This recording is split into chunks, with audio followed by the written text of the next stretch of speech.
Дали изградивме нова рек Битола, например? Со овие пари можеше да се изградат приближно околу 3 до 4 рек Битоли и Македонија наместо увозник на струја, сега ќе беше извозник на струја. А освен Козјак и Матка, кои што се започнати со градба пред 10 години, ништо во оваа сфера не е изградено. Ако ги исклучиме автопатите, чија изградба сега почна, практично нема ниту еден капитален објект со кој што би можеле да се пофалиме. Што значи дека 2,4 милиарди евра се фрлени во ветер. Тие каде се потрошени? Најмногу дел од нив, голем дел од нив се потрошени во проектот кој што го нареков во еден мој уводник мајка на сите задолжувања. Тоа е проектот Скопје 2014. А остатокот од парите се отидени во финансирање, најмногу во финансирање на изборите, во трошење пари во предизборни цели.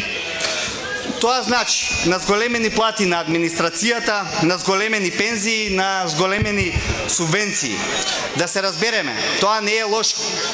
Прв сум за тоа сите во државата да имаат достоинствени плати, достоинствени пензии. Меѓутоа, тие мора да бидат базирани врз реалните економски параметри. Вака како што е сега поставена работата, практично Македонија троши многу повеќе од колку што произведува. Еве ќе ги земам за пример субвенциите.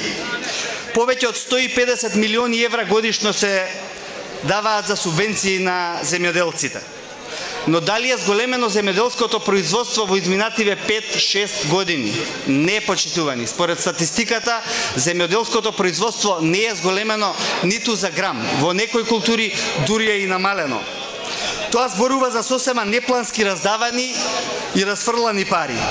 Поентата на субвенциите е сосема поинакво. Да ме натераат следната година да произведам повеќе од што сум произвел оваа година.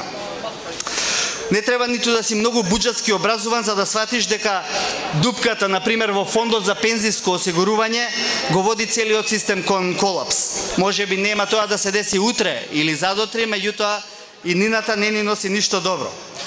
Замислете, годишниот кусок во фондот за пензиско осигурување, значи пари што се одвојуваат од буџетот, од секој од нас, изнесува 364 милиони евра. Во 2008-та овој кусок изнесуваше 100 милиони евра. Тоа е зголемување од фантастични 260 милиони евра. Ова ја прави работата на Ставровски навистина тешка, бидејќи на човекот не му е лесно да ги задоволи апетитите за трошење на сите министерства, на сите институции, а сето тоа да го представи како една развојна компонента во државата, која што ние во овие години не успеавме да ја видиме. Дали при тоа во Македонија се зголеми реалната вработеност, например? Како би можеле да ги издржиме трошоците за тие пензии? Имаше зголемување на вработеноста. Имаше зголемување, меѓутоа тоа се базира на оние инвестиции што дојдоа од странство во еден сегмент. Ако ги сметаме тие зголемување на вработењето како бројка, тогаш да, вработеноста е нешто зголемена, меѓутоа таа работа не бива.